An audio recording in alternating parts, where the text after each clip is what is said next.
LA is burning and the Democrats are to blame. Even some Dems would have you believe that.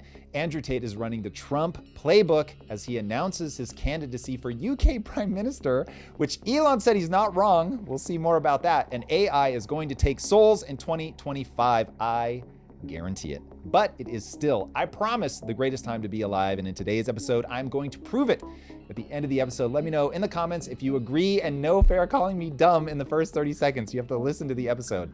All right, Drew, how we feeling? Dodging flaming debris here in LA. It's madness. Man, I thought I was in some type of apocalyptic movie yesterday. The bad news is you are, minus the movie part. You're in the apocalyptic. The screens, the skies were orange. There was like ashes on my car. It felt really surreal. Thoughts and prayers. Everybody lost their home, lost families. There's been so much displacement. So yeah, I am very much being tongue-in-cheek. We got evacuated. Wow. I was on my roof spraying things with a hose. So this is gallows humor, folks. This is not me being blasé about it. This is crazy.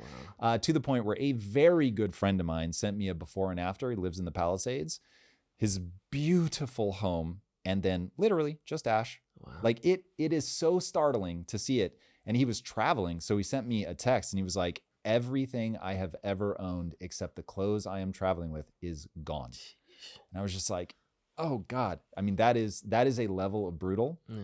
And when it popped off and literally looking out the window, we could see the fire because most people were gone, so you weren't here, but you could just see the fire crawling over the hill, like one hill over. Yeah, it was crazy. Lisa was screaming, fire, like we got to get out of here.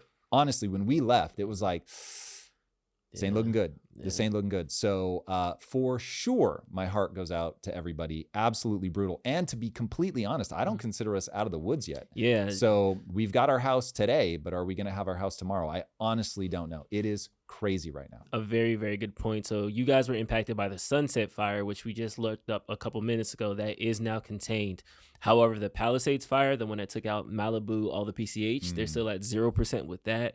The worst fire in LA history. Sheesh. This is crazy, dude. Sheesh. When you zoom out and see how much of the Palisades was destroyed, it's crazy. And to your point, it's still going. It's still going. We still haven't solved it. And I think let's just start there, because I know there's going to be a lot of tweets. There's going to be a lot of rhetoric. There's going to be a lot of opinions. But like, I'm in the middle of a problem. Like, I don't even know where to start. I don't even know where to go. Like, just help us process this moment right now, because I know it's easy to be emotional, but just where should we start? Yeah, pull up Anna Kasparian. So look, she's on an arc right now, so people are gonna say she's switching sides or whatever. She's gone full mega. So without getting into that, I just want to talk about this idea of, is this a Democrat problem or not? So her tweet goes like this.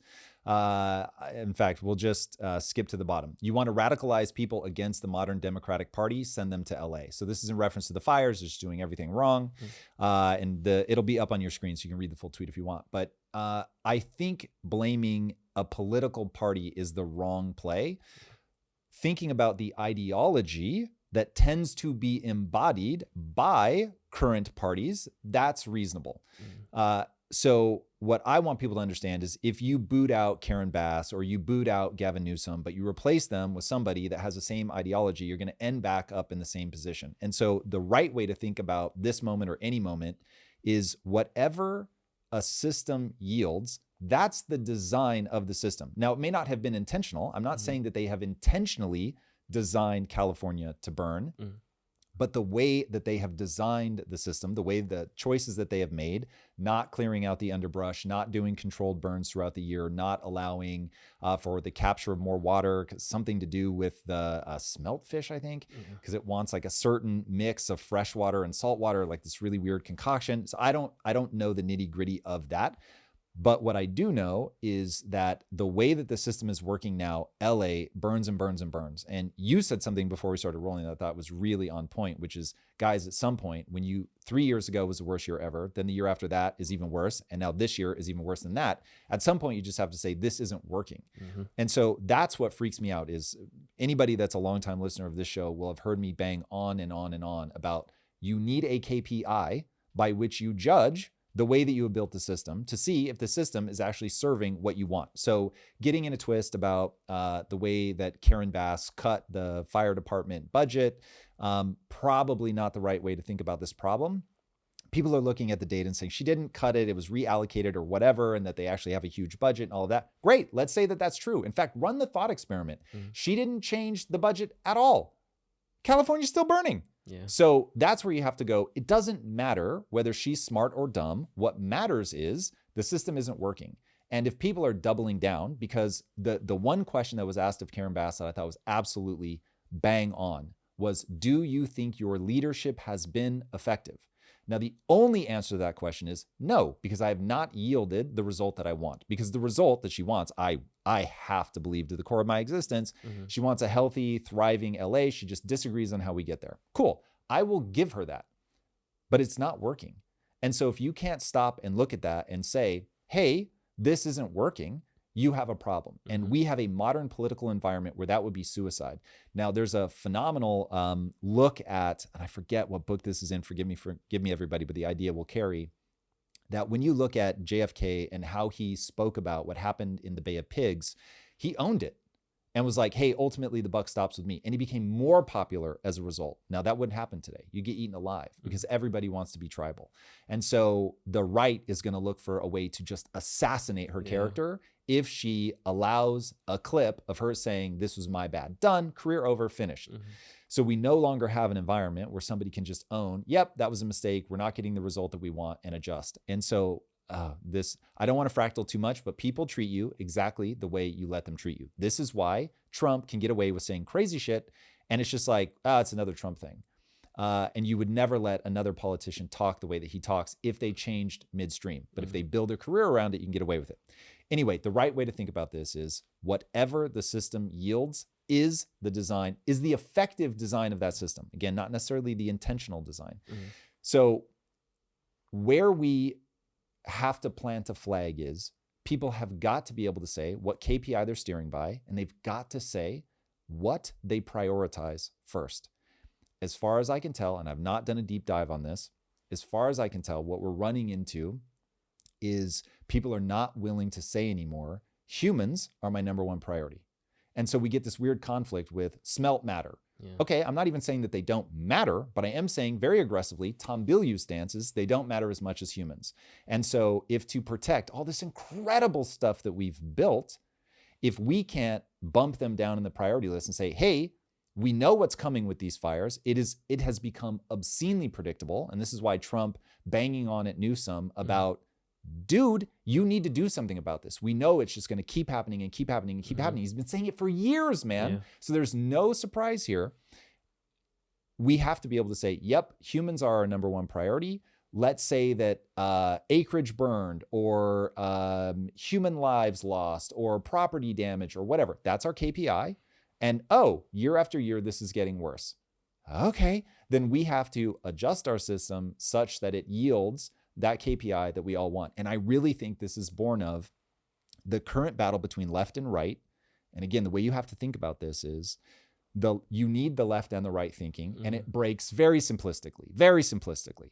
It breaks to the people on the left from an evolutionary standpoint are all about compassion, which you need to get a whole bunch of people to cooperate together to be the incredible human nature that we see unfolding, building these incredible civilizations.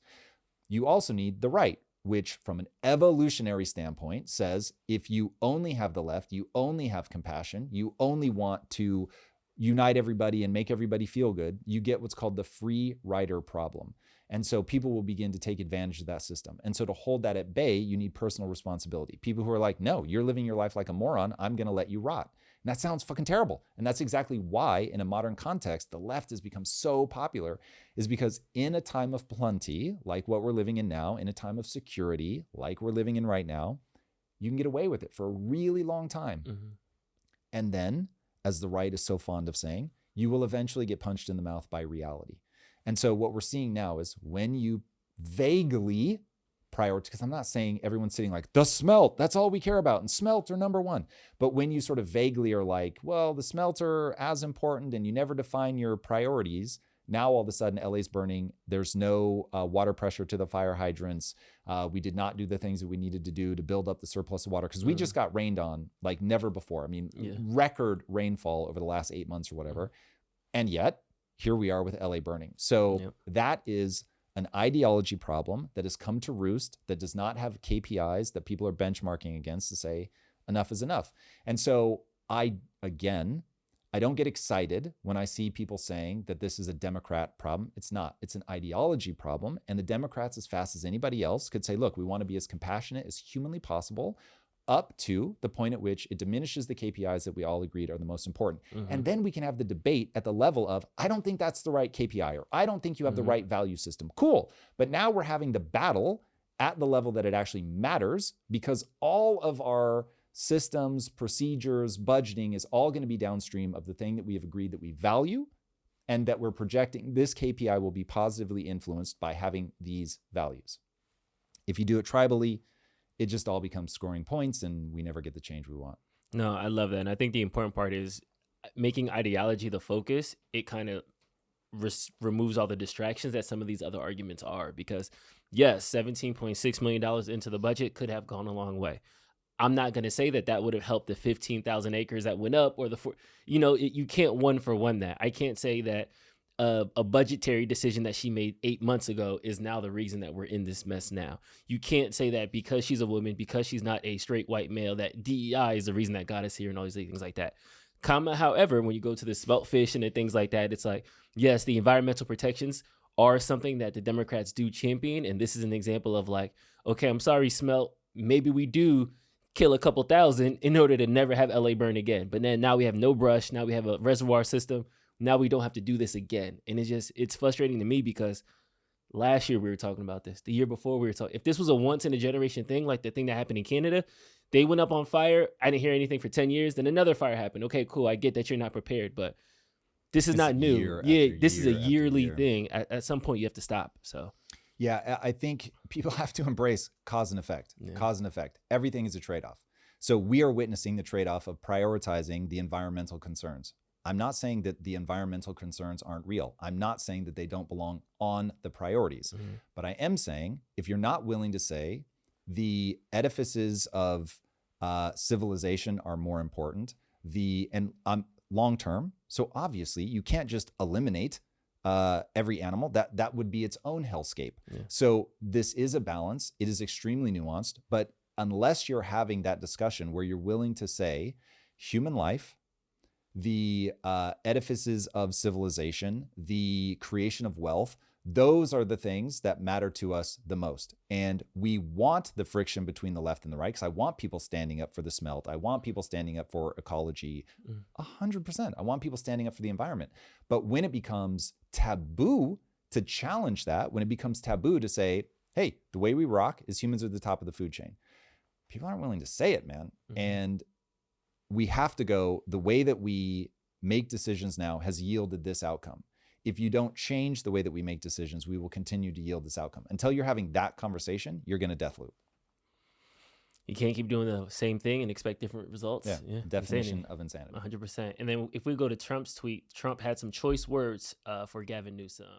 All right, Donald Trump, this will be up on your screen, but Governor Gavin Newsom, never missing an opportunity to dig our boy Trump, refused to sign the water restoration declaration put before him that would have allowed millions of gallons of water from excess. So this is the same thing. He's been banging on, he's been calling this out. Now, what I find interesting about this that we haven't already talked about is that I don't think Trump gets credit for really being in the weeds on this stuff.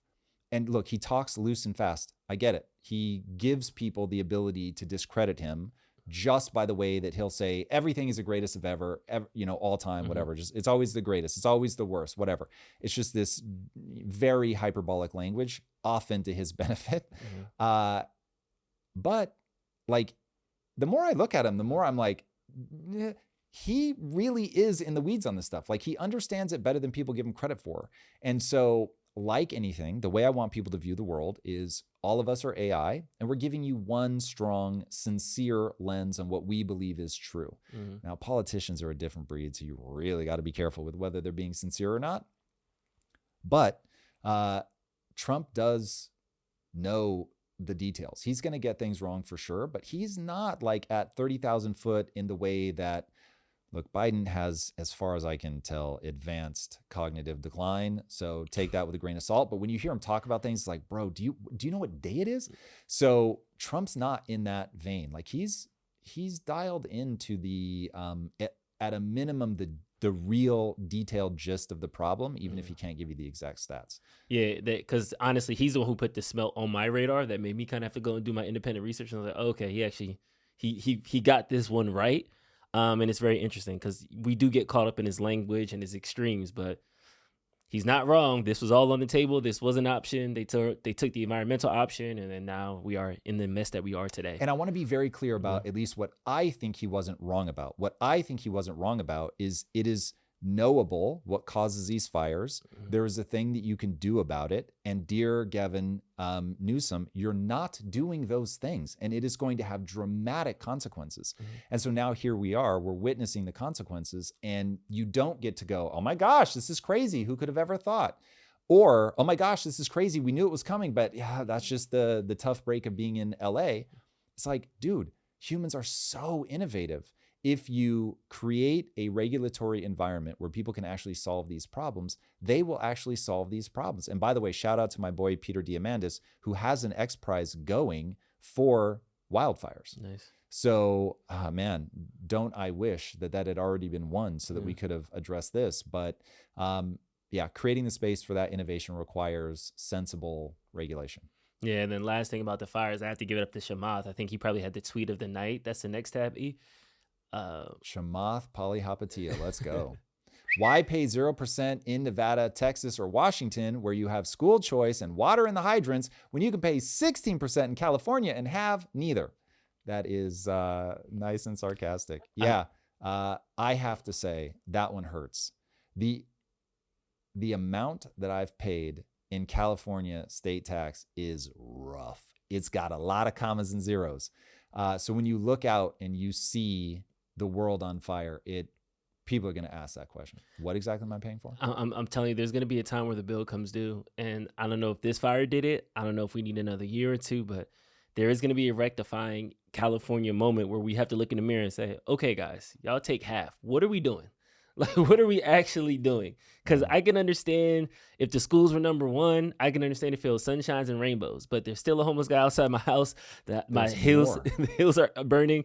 The rich people are homeless now. Like, who's winning? Like, who's the oligarch that's like, ha ha ha? I'm like, nobody's doing good right now. Well, it's interesting you bring that up because people are going to say it's I forget their names, but the people that own the Wonderful Company. Oh, that control the water. All the water in Kern County. Here's the bad news. Yeah. Who do they fund like crazy? The Democrats. It's nuts. When you look at the ratio of donations from the billionaire class, it's not to the Republicans, man. It's to the Democrats. Yeah. When did that happen? Look, people have done exposés on that, so I asked that somewhat facetiously because we know it's all detailed. Go look it up. But yeah, it switched at some point where the Democrats became captured by the donor class and not the Republicans, which is crazy. Yeah. It's crazy. But I hate to say it, follow the money. And it's like, if the Dems are like hand over fist getting money from the billionaire class, that tells you something about who's protecting who. It's crazy. It's crazy. Now, I'm a headline reader about the Wonderful Company and the water, so people need to do their own due diligence on that one. And his tweet had the whole expose, so if you guys want more about that, please check that out. In fact, she was responding to it, I think. Yeah, somebody was saying, no, this isn't the Democrats. This is the billionaire oligarchs, which I will, again, point people at. They disproportionately give to Democrats, do the billionaires, despite our boy Elon Musk, who tries to really make up for it as a one-man band. So yeah, it's very interesting. Again, thoughts and prayers, everybody affected by the fire. We just hope we can figure this out because this is a rough one. No joke, man. Look, I don't believe in God, so I can never say thoughts and prayers, but for real, this is gut-wrenching. So we actually have people staying with us now who've lost their homes in the fires.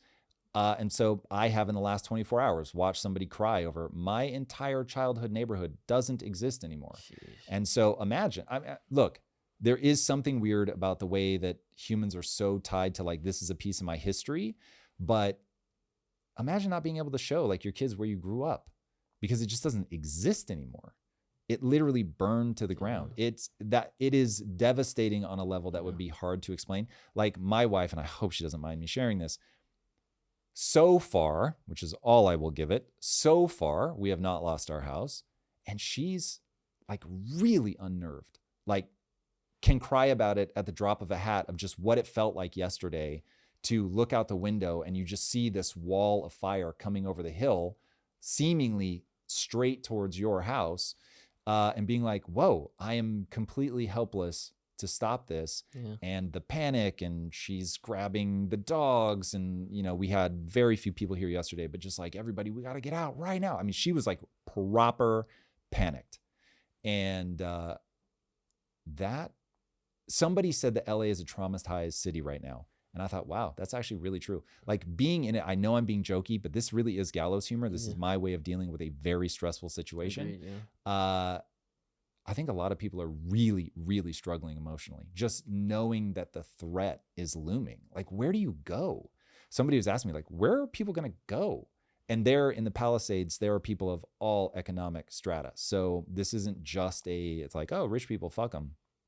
Dude, this is everybody. Yeah. I'm going to say 180,000 were in the evacuation. Like, Jesus. it's a ridiculous amount of people. So we're praying for you. On the other side of the Drew's pond, praying for you. I'm giving you thoughts. Drew's Sorry, I wish I could. I would if I could. He'll handle the thoughts. I'll take care of the prayers. Nice, Drew. I'm thoughts, your prayers. Come on. We need t-shirts. We'll get back to the show in a moment, but first, I need to talk about something that's crushing way too many ambitious people in our community: IRS debt. Thousands of entrepreneurs and high achievers are lying awake at night, stressing over unfiled returns or back taxes. You guys, if that sounds familiar, I want to tell you this. Waiting for the IRS to catch up with you is the worst thing you can do. It makes you look like a tax evader, and that does not end well. The good news is, though, that you don't have to face the IRS alone. That's where Tax Network USA comes in. They are not like other tax resolution companies. They have a preferred direct line to the IRS and know exactly which agents to work with and which to avoid. Their attorneys and negotiators have resolved over $1 billion in tax debt. So whether you owe $10,000 or $10 million, they have genius strategies to settle your tax problems in your favor. Call 1-800-958-1000 or visit tnusa.com/impact and get help right now. Now let's get back to the show. On the other side of the pond, Andrew Tate has announced he's throwing in his hat for British PM. He established the Bruv Party, Britain's Restoring Underlying Values. Wow. I love it. Okay, love it's it. a stretch, Acronym. but all right, I'm here for it. I want to know how you feel, but I think there's one thing that he said that really jumped out to me, that with me running, whether I win or not, it's going to force you to address the issues in the country. Yes, that's interesting. And I think that was a part that Elon said he's not wrong about that. I think there's something even more interesting, which is he is running the Trump playbook. I don't remember who it was that first said this, but I found this very compelling, that Trump would have ridden off into the sunset had they not pursued him legally. Because he could have said the election was stolen, I've never lost anything in my life, and just gone and retired and been rich and golfed and all that stuff. And because they pursued him so doggedly, he realized the only way for me to get out from under this political persecution is to become president, and I can shut it down. And so you've got now Tate doing the same thing, saying, okay, you guys are obviously coming after me. This is his take, not mine. I don't know enough about it to know one way or the other, but you guys are coming at me so hard that I realize now that I have to take a position of that kind of power in order to get above this. And here is the reality. I want people to really think about this, because I think the last, call it 20 to 30 years, have lulled people into the wrong sense of security. That just like with antibiotics, if you give people antibiotics, you will create antibiotic resistant bacteria, because what happens is you kill most of them, but you don't kill all of them. And the ones you don't kill are fucking strong. They are hard or near impossible to break. They've got money, they've got fame, they've got intellect, and they will fight you. They won't back down. And it is not going to be as easy to break them as you think it is. And so we are now getting a politically resistant class of people. You've got Trump, you've got Elon, you've got the Tates, and I'm sure dozens or hundreds of other people that have the fuck you money, that are willing to say fuck you, that are now going to just come out in force, that are going to, like Musk is, they're going to fund the reverse DA. So if Soros was, doing it for God knows how many decades in one direction, they're going to start doing it in the other direction. They're going to say, come at me with everything you got. And I'm just going to keep pushing myself to get bigger and go farther. And I think people are really underestimating. There is a certain type of particularly, I'm not even going to couch it. There's a certain type of guy. He is not going to be fucked with. And he will go down, hack and slash. Dude, do people not read history? You will run into the modern equivalent of Genghis Khan. Homie did not fucking play. When you read about these people, it's like, whoa, wait a second. Humans are capable of that? Yeah. Yes. Dude, you get these ultra bright people who are psychotically driven. They are very good at rallying other people around them, and they are effective. Dude, say what you will about Genghis Khan, and he was evil. But god damn, he was effective. That guy could lead and he could fight. And so you're going to see that class of people rise up, and you're just making them stronger by killing more and more of the weak people. This is how I feel about the inner cities. Slight tangent. But when you see that problem up close, you realize, oh, this thing breaks almost everyone that it touches. But holy shit, every now and then you get somebody who escapes it, and they are so good and so talented. They overshoot the mark by 1,000 miles. I want 50 Cent on the show so badly because he is a modern version of this where, man, they tried. They, in like the vague generic sense of, you put people in poverty, it'll break them. Except every now and then you get somebody that just is resistant to that, and they come out hard and fast. So yeah, I would say this is a bad strategy. Stop running it. Even though it works on the vast majority of humanity, you were just making a lot of very smart, very aggressive men mad. And they are going to arm up. I don't mean literally with weapons, but they're going to arm up with power, with influence, with money. They're going to put that shit to use. And you will have broken their desire to be conciliatory. And that's what you're seeing in Trump. That's what you're seeing in Musk. That's what you're seeing in Tate. And again, probably dozens and dozens and dozens of people that I just don't know about.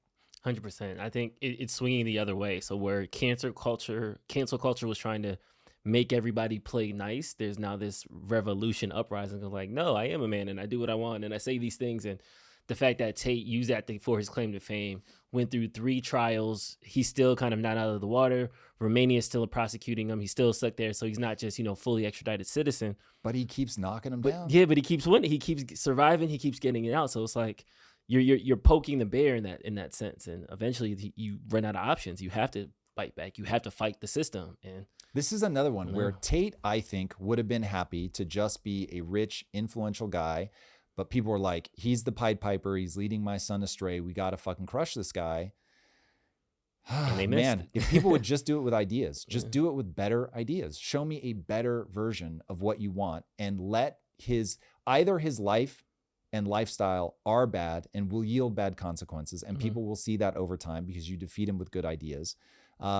Or don't touch it. But when you try to do this behind the scenes, hammering people, using banking systems and debanking people and persecution and all that. And again, if he's doing horrible sex trafficking things, he should go to prison for it. But if I understood correctly, the reason the Romanian government dropped the most recent version of the case was because the judge said there are so many irregularities, quote unquote, in the way that you guys have brought this case. I can't move forward with this, which I read as, you guys did so much shit that was illegal, trying to like crush this guy down. We can't move forward with this. And so I don't know if they did that because there's nothing there. I don't know if they did that because they thought, fuck this guy, we just have to take him down so fast and so hard that we send a message to the world. But either way, bad mojo. And yeah, you're going to see this backlash. Now, one last piece of this puzzle that I think is important to put in place is young men have a nature. You're having a biological experience. I really want people to get that. 50% of us, so science says, is hardwired. It's unchangeable. And that means that young women have a nature, young men have a nature, old women have a nature, old men have a nature.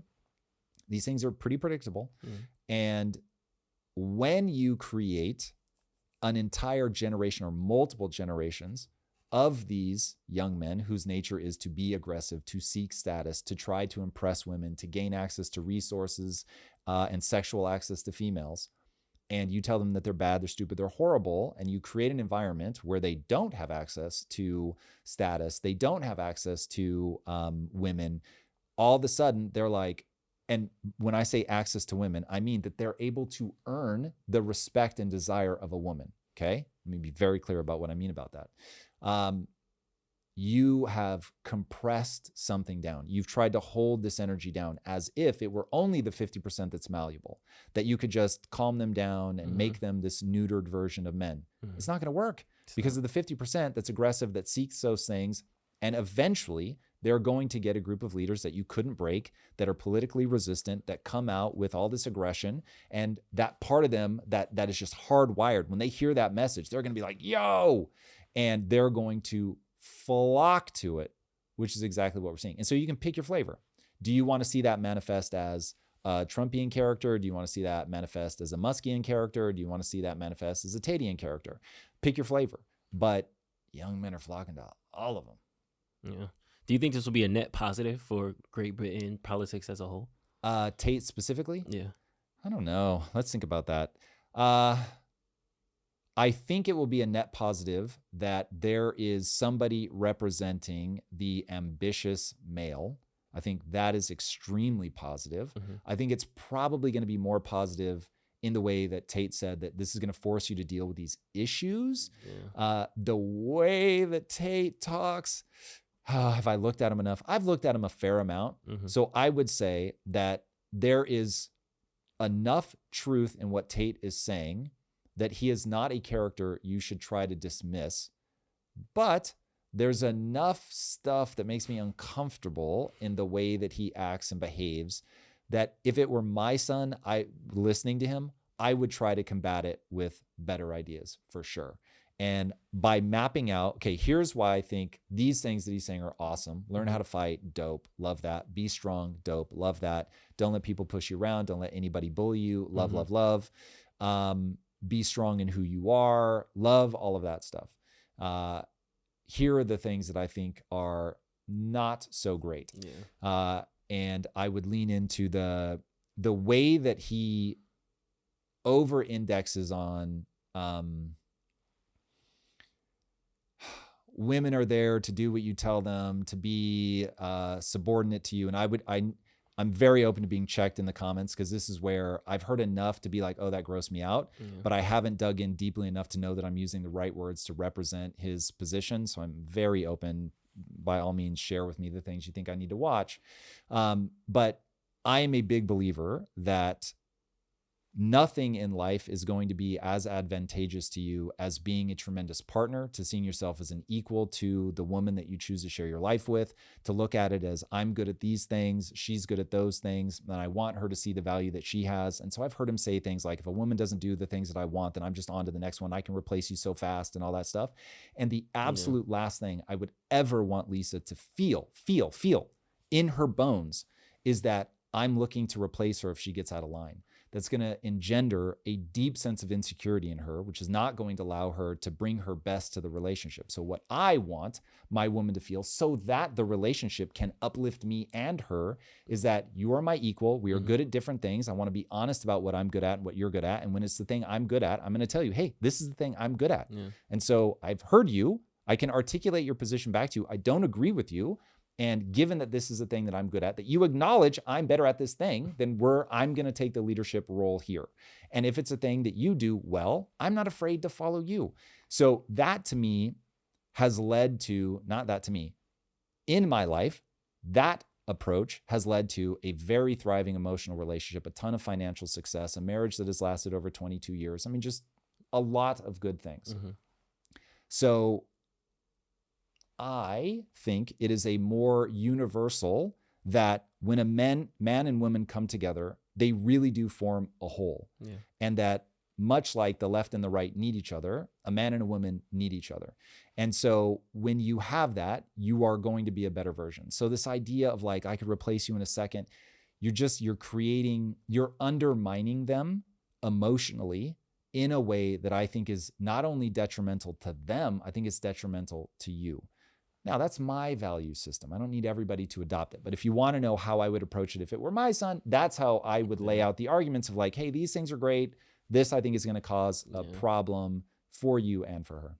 Yeah. And I think it's interesting where we delineate that line, because it's one thing to be an influencer and you're saying how you feel, but it's another thing to become a politician. And we have our Bustamante episode coming out soon where he kind of talks about strategically, you have to carry that information. You don't just represent yourself, you represent the country. You have to think about natural interest. Like, there's a lot of things that go into British prime minister than just I set the budget and I keep the border closed. And so I understand his points. I understand his vigor for wanting to do this.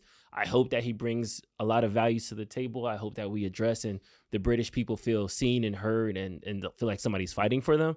But they're going to need a lot more than bravado. And I just don't want this to be a bravado, he's the shiny object, so he should win type of like election. Yeah, that is very interesting. I think it's important to say that no politician is ever going to speak for the body politic. So he's never going to speak for Britons. I think what he represents is what I've been talking about in terms of you can't ignore the result of your system. And so if your system of telling young men, you guys are bad, you're broken, you're this, you're that, if that made a wonderland for everybody, including those young men, great, but it doesn't.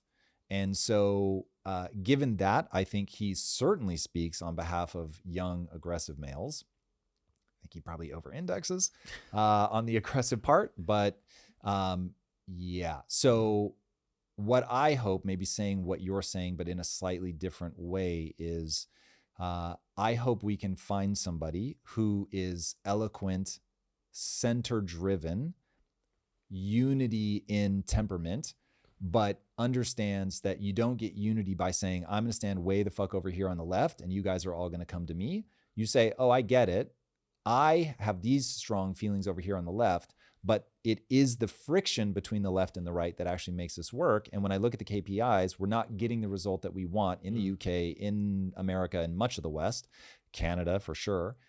So yes, we're going to take all of these issues seriously. And we have, in championing this over here, call it DEI, call it what you want. In championing this, we've gotten results that we don't want. And so something is going to have to change. So to Elon's point about he's not wrong about you're going to need to deal with the issues that I put forward because I'm so popular, that I think could be beneficial if it lands in the hands of somebody that's trying to bring people together. So now this one, because I already, I hope, compelled people to believe the AI is coming fast and it's going to be crazy. But this, I want people to get how cool some of the stuff that's coming is. This car can jump. Now, the most important, and when I say jump, if you're just listening, you're not watching, I don't mean off a ramp. I mean, it can literally bounce itself at speed. So while it's driving, let's say it detects a pothole, it can bounce over it. Or, hey, if you're a real life Fast and Furious person and there's road spikes thrown out in front of you, you can jump over those. This is nuts. But the real thing I want people to take away is that you're in a Cold War with China, whether you know it or not. That car is made by China and that car looks dope as fuck. That thing is so cool. And we're getting our asses handed to us in, for sure, drones, maybe robotics. And we've got to be very careful because Tom is very much an America in pole position kind of guy. And dude, when I see things like that, I'm like, uh-oh, like these guys aren't for play. Yeah, BYD sold more units than Tesla last year. So, and they're not even in the U.S. You see market that thing? yet. So that thing looks cool. I'm here for one of those. My car can jump. Yeah, and it looks, that is sex on wheels. That car is stunning. Nuts. Now, I don't know if it's $8 bazillion, which, by the way, another thing that came out of CES is the first thing that made me really consider buying a car is they have that one that out of the back, it's like a 6-wheel car. Oh, and out of the back comes a flying car. Not technically a car because it doesn't have wheels, but dude, that's crazy. And I have to imagine go something like this. Traffic's too bad. You eject the thing, you fly, and then the car just sits in traffic and meets you at your destination. You load it back up. It's self-unloading. They didn't show it load back up, or I didn't see it, but I'll assume it is. So self-loading and unloading, dude, that is bananas. Watching CES this year, I was like, oh, the future is now. Now, of course, the things you see at CES are probably still, call it 18 months to 5 years out from like production. But there was some stuff that I was just like, this is awesome. I was so excited, man. And I know you're excited about the gaming updates too, because I feel like 2 or 3 episodes ago, we were literally talking about putting AI into Kaizen and seeing 100%. How they can learn. 100%. And then NVIDIA just announced that they're doing this with PUBG right now, where they're having AI teammates, companions, people literally you can play with. Imagine that they're just like your friends. Hey, go over here, do this. That's what they do. You can give them instructions. In fact, the better way for me to talk about this is where it's going to go versus where it is now, because I don't know enough about all the intricacies of what it can and can't do right now. But the idea is that you have AI for your teammates, and the AI is smart and it learns and it watches how you play and it responds to you.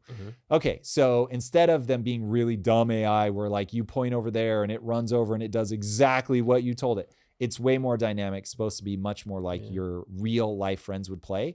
Now, projecting out into the future where this goes, I guarantee you're going to be able to assign personalities to the different players. And so like if you imagine playing a game where it's like you have that one friend who wants to be the tank, you have another friend that wants to be the healer, but they will remember the games that they played with you. And they will remember when you start getting shot at, you're likely to do this thing. And so they know how to move the way that you want them to move based on the way that you play in given scenarios, but things you didn't have to tell them to do. That they just watch you, they figure it out, and they're like, oh, cool, I know how to help this person win. Dude, it's nuts. And the way that AI learns is it doesn't just learn from you, it's learning from everybody. So when you make an update, that thing gets smarter. And so one of the big breakthroughs for self-driving was realizing you can't pre-program everything in. You give it a brain, you teach it how to learn. And so it's going to be the same with these games, that the AI is just going to get better and better and better and better and better. Now, one final point on that. Ironically, what you're actually trying to do when making AI quote unquote smart is making the AI dumb. Because when you put AI into a game, the real problem is it kills you instantly because it always knows exactly where you're at. It knows exactly how to get a kill shot. It never misses. And so you're trying to make it more human-like. So I don't mean they'll get better and better and better to where you just can't beat them. It gets more and more lifelike to where it will pass like a gaming Turing test where you won't know, is this player actually my friend? Or is this player AI? Because it's so lifelike. And okay, it's interesting because it's like you want it to be the perfect companion, but it can't be too perfect. So it has to kind of have that human error kind of like buff on there. Did you ever see the movie Daryl? Oh my God. DARYL. It's an acronym. I don't remember what it stands for. I love this movie so much as a kid. So Daryl is an android and he's adopted by a family. And what Daryl ends up realizing is because I'm perfect, my mom feels worthless. And so I think his dad has to pull him aside and say, she needs to be needed. Oh, it's such a brilliant insight into humanity. And it's true. We all need to be needed. And so he started doing things imperfectly. And then she felt like, oh my God, I can help him. Oh God, it's such a glimpse into humanity. So yes, that's the one. So AI will have to figure that out to make us really connect to it. It's got to have like those human imperfections. It's fascinating. Fascinating. Man, all right, 2027. That's your prediction. I'm writing it down. Hold us accountable, chat. Well, let me tell you, 2025 is what's really going to mess with you psychologically. CES just wrapped up this week, and we have plenty of cuddly robots and jumping cars and high-speed tech. But there was a very interesting tweet that I wanted to kind of highlight because I feel like this went under the radar. Salesforce just announced that they're hiring no more sales software engineers in 2025. Salesforce, one of the biggest CRM systems, one of the biggest B2B brands in the world. No more software engineers. We're good. AI got us. You say you've been banging this AI drum for a long time now, and I'm excited about the new chips and the processors, but I feel like over here, there's some shoes starting to drop. Yeah. Okay. Here's how everybody should think about AI. AI is like eating healthy, fasting, and going to the gym. It is great for you, but boy, does it suck. And so you first have to go through that really rough phase of you're addicted to sugar. Your every muscle hurts when you go to the gym. You're having to live a totally different lifestyle. And so your dopamine plummets and you've got to completely reorient yourself to getting dopamine from doing hard things, from seeing the physical transformation. And going through that transition hurt. I remember when I was first trying to go low carb, which was years ago, but I remember getting into a big argument with Lisa because I was like, if I eat a cookie right now, I will feel better. And it was true. If I ate the cookie, I would have felt better in that moment because I was getting a headache because I was transitioning from burning sugar to burning ketones, fat. And going through the transition was brutal. But on the other side, everything was better. And that's why I say that this is the best time to be alive. Once we get on the other side of the transition, it's going to be great. But I really want people to be emotionally prepared for the transition period so that they know it's worth getting to the other side. Now, the reason I say AI is going to take people's souls in 2025, obviously I'm kidding, but only a little. So what's going to happen, and I heard Elon talking about this, that even he, the world's most effective man, even if you're not going to say the smartest, even he is like, I don't know if we're going to have purpose once AI can do things better than us. 2025 is a year that it really starts doing that. And CES really brought this home for me because Jensen Huang, forget how you pronounce it, the CEO of NVIDIA, he brought to market basically a brain that fits in the palm of your hand. And he said it is a supercomputer. It's $500. This is a robotics computer. It takes sensors and just a madness amount of sensor information, process it, umpteen cameras, high resolution, radars, lidars, they're all coming into this chip. And that thing runs their supercomputing cloud of AI. So now for $500, you can literally have a brain in your hand. I mean, it's just absolutely insane. And when you couple that with this announcement from Mark Benioff, who, just to be clear, didn't say they won't have any, just said they're not going to hire any new engineers, but that should be scary enough on its own. And that's in 2025. What's that in 2027, which is only 2 years away? So I can just feel that this is a year where it just starts to chip away at you. This isn't the year that we have artificial super intelligence and oh my God, we hit the fast takeoff and you can't recognize the world in 8 months. It's not going to be that. But it's going to be a lot of people doing things like this where, we're not hiring any more engineers. Now just imagine that every large company did that. Just imagine if only 50% did that. Now, if you just went to college for 4 years to get your computer science degree, and now half of the largest companies in the world are not hiring any new engineers, that's going to be dark. And that's going to be hard for people to deal with. We're going to lose, call it 8-year generation of people who just their entire career just got derailed. They never quite made it. They never got senior enough. In any downturn, they're going to be the first to let go. They can't get a promotion because all the people ahead of them are better than they are, first of all, and are using AI. And so now you put those together and they just can't get ahead. And if you're not growing the pool of developers, then it really does become a zero-sum game for promotions. So it just starts to get weird really fast. And what people have to fall in love with then is, what does it do better for me when I can use the AI? Because if using the AI becomes this tremendous unlock, now all of a sudden it's like, oh, okay, this is the thing that I'm meant to be excited about, is I'm able to leverage this brain in my hand instead of, I'm being eliminated in the thing that I thought I was going to do by this brain in the hand. But getting people to make that switch is really brutal. And before we started rolling, you had brought up this idea of the steel workers. And what do? Do we tell them to code? And the reality is, what people are going to have to figure out is, what are they going to do with AI? Because if you can get excited about the thing that you're going to do when you control a brain in your hand, and it is, if people haven't used AI yet and seen how amazing it is and how much it can help you, it's absolutely incredible. It's really going to just extend people's abilities incredibly. But if you don't fall in love with that, if you don't get excited about that, this is going to feel very, very negative. And a lot of people are going to have a hard time making that transition. And then also, people need to decouple the idea of meaning and purpose from the only way I can get that is through my career. I'm not saying that's going to be easy. That's going to be brutally difficult, but that is what people are going to have to do. I know that the AI change is coming and everybody is screaming its praises. I seen one guy go viral on TikTok about how he uses ChatGPT at the grocery store and it's saving him all this money. So I definitely see the pluses of AI. You got me on the wagon. I have a pro subscription, all those things.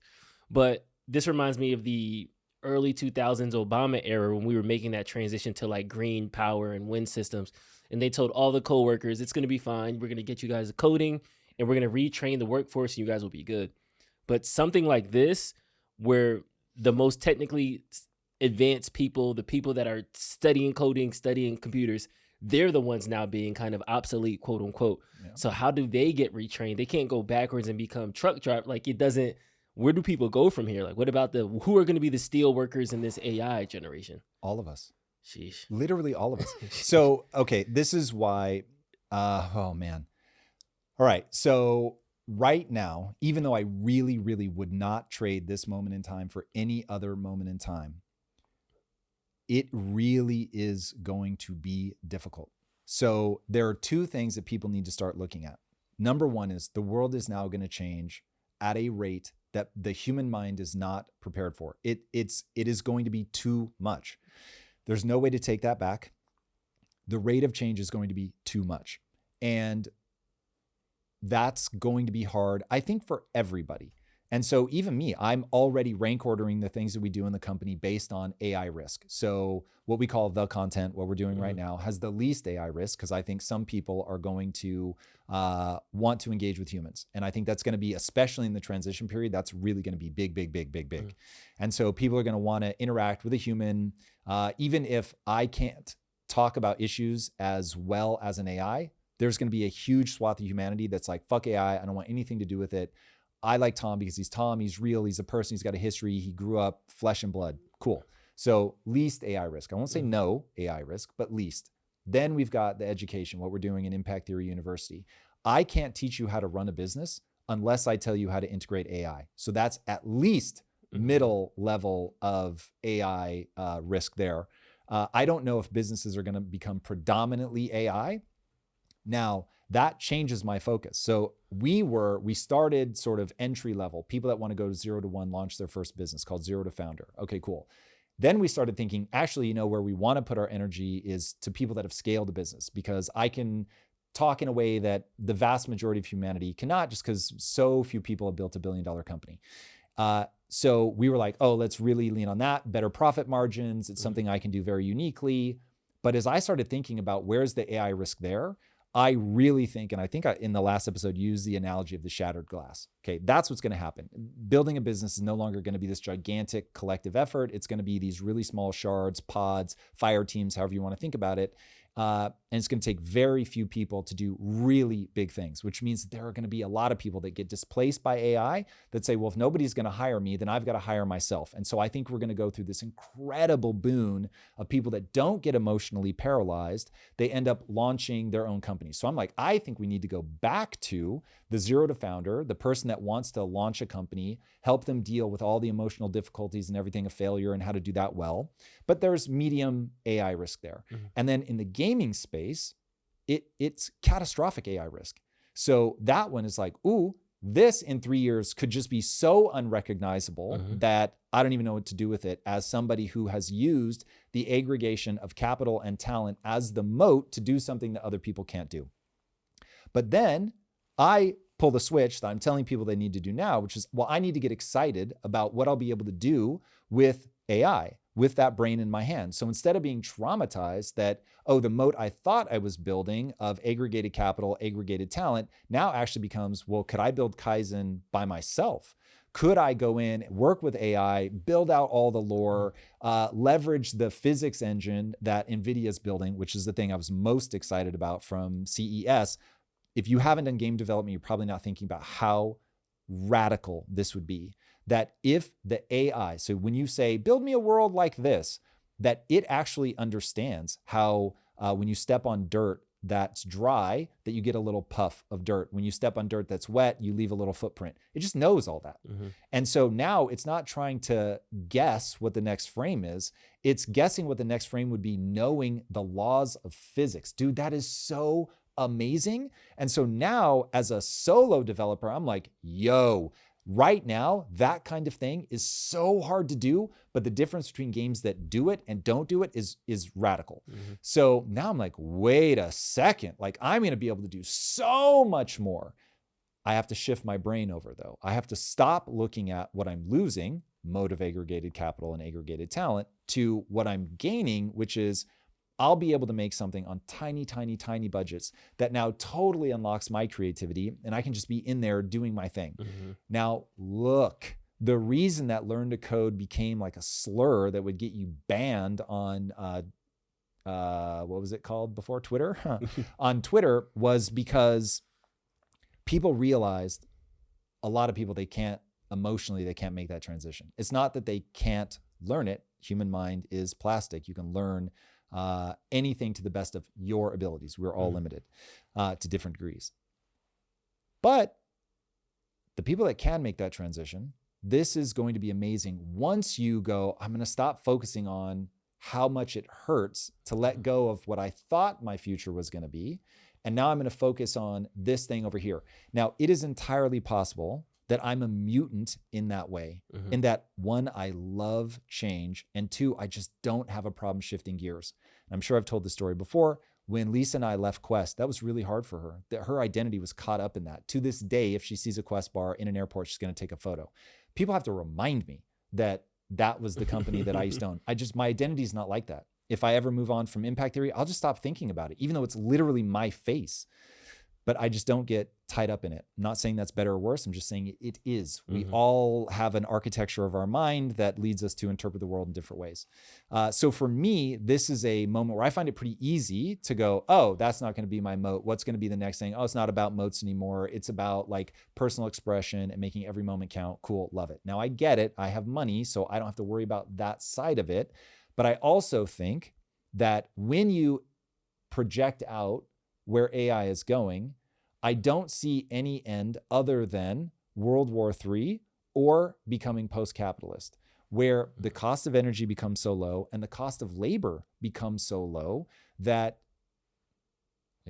what you want it to do. There will be more robots than there are humans, that everybody will have a wildly intelligent, I don't know what the right way to think of it is, because if you think of it as a servant, it's going to trigger architecture in your mind, which makes you feel bad. If you think of it as a partner, an army of partners that all want what you want, that will execute what you ask them to execute, and they're freakishly intelligent, they're extremely hardworking, they never complain, they're just there for it, and they're going to help you get what you want. There's obviously a fractal in there about what happens to humanity, which I don't think this is the episode. But if people can switch their mind to, oh my God, like this literally unleashes everything I've ever wanted to do, and then they understand you still have to find meaning and purpose. And so now what are you going to do with that? And look, I know that I can't see the future clearly. So the way that I view it now will end up being incorrect. I know that, but you have to navigate towards something. You have to connect the dots and say, this is where this all leads, so that you can take action. And as long as you adjust as you go, you're going to be fine. But when I've felt this way for a while, but when I started watching the stuff coming out of CES, I was like, yeah, 100%. 2025 is the year where it just starts. No new engineers. Anybody, shots in film are now done with AI. Huge swaths of video games, like motion and what's called rigging, it's just all done by AI. That's going to start this year. And so it'll be just like the death of 1,000 cuts. And the confusion it will create in people in terms of, what do I tell my kids to study? It's going to be 1,000 little things like that. That's 25. 25 isn't terraforming the world and it looks different, but it's terraforming the mind of, I know if I ate the cookie, I would feel better. And I don't know what my life looks like in that new world. And I'm just scared and I'm just paralyzed. And so I eat the cookie. And there's going to be a lot of people that quote unquote eat the cookie, that reject AI. It's going to get, I think, violent, not probably not in 25, but by 27, I think you see cruelty to robots. I think you see people, let's keep it low key. I think they will vandalize robots. I think they will do things like the blowing up of the Tesla truck in front of a robot factory. You're going to see a lot of protests. By 27, that's where this all goes. And the unnerving of the world starts this year. It's crazy because hearing you kind of go through the different breakdown and the ripple effect that it has in society, the underlying thing, and I even wrote it down, was like, it's a psychological impact. Yes, like that's what 25 is. We're going to have to relearn how we organize as a civilization now with this thing. And that, for some reason, that seems bigger than, like, post-capitalism. I understand that, but this kind of seems bigger because it's like we have to kind of redefine the rules now, almost in a weird way. Mm-hmm. You know, a really weird thing that I think this is going to do, and I will remind everybody that my initial love is writing, and there is some part of me that still views myself as a sci-fi writer. I think that AI eroding people's sense of meaning and purpose on Earth will push people to want to colonize Mars. And they're going to be like, I need to be a part of something where we're building something from scratch. I want to put myself at risk. I want to do something hard. I don't think people understand the one thing that I worry will really derange humanity is when we have robots that will do everything for us and everything is easy and the royal penis is clean, sire, and robots are wiping your ass and you don't have to work for anything. That scares me more than anything. We are designed to struggle. Yeah. And so if people channel that into, I'm going to go colonize Mars, I'm going to do these hard things, I'm going to build, what are they, Dyson colonies? I forget what those are called, but the orbiting cities and stuff. Yeah, at least as a sci-fi writer, that is so cool to me. But you will get people that push themselves to do just crazy, crazy, crazy shit. My personal favorite, of course, is building synthetic worlds that we can live in. But again, that's a fractal for another day. And then I know you say 27, but do you see this kind of as like a stair step? Do you see this kind of as a log scale? Like, what's the rate of change you think we get from like here to there? Like, ooh, how fast it will happen. So there is a great graph that we should pull up that shows the rate of change in self-driving. So here it is, full self-driving rate of improvement in disengagement ratio. In a single year, it improved 1,000x. Look at that. January 24, you can't even see it. It's so small. And then now it is 1,000x more than that. It's absolutely crazy. And it will look something like that. That's in a year. That's not even over the year, over years. Yeah. So once you understand the rate of improvement of AI, that's where people are really going to start to be like, whoa, whoa, whoa, wait a second. So this is going to happen in radical steps, and it will be a product release schedule. Now, if I'm understanding Sam Altman right, they actually delay the release of technology because they don't think the world's ready for it. They need to digest what's already been released. So imagine that they've already got like GTP5 ready to rock, but they're just like, y'all aren't ready for it. You're not even using 4 right. Yeah. So it's like, woo, it's so fast that people are throttling the release. That's when you realize, like this is really moving quickly. Elon Musk said in 2025, he'll have 1,000 Optimus robots in his facilities for them to test and train. And then I think he said between 50 and 100,000 in 26. And then, God, did he say 10 or 100x that in 27? So it's like, yo, that's fast, man. That's fast. In 3 years, there could be out on the streets 1 million robots? Bro, that's pretty crazy. And then what are we at in 4 years? 10 million robots? Like it gets crazy really, really fast. This is like if you just had a baby, before they go to school, there'll be robots everywhere. Everywhere. That's a kid that's already born. Sheesh. Man, I got nothing. That's because it's one of those things where it's like on paper, I understand the success rate. I understand why we're doing it. But I think that chasm, that psychological, like that check is going to be due. I don't know who's paying it. I don't know what it's going to be paid in, but We're Ooh. gonna have to rectify that. But I don't think it's just zero to robot utopia. There's gonna be some bumps. We're all gonna pay it, and it will be paid in psychic trauma and a little bit of blood. And I hope it's only a little bit of blood, but there will certainly be robot oil as well. And I really hope I hope people can just adjust, but of course I know human nature better than that. So I hope that they take it out on the robots and not the people.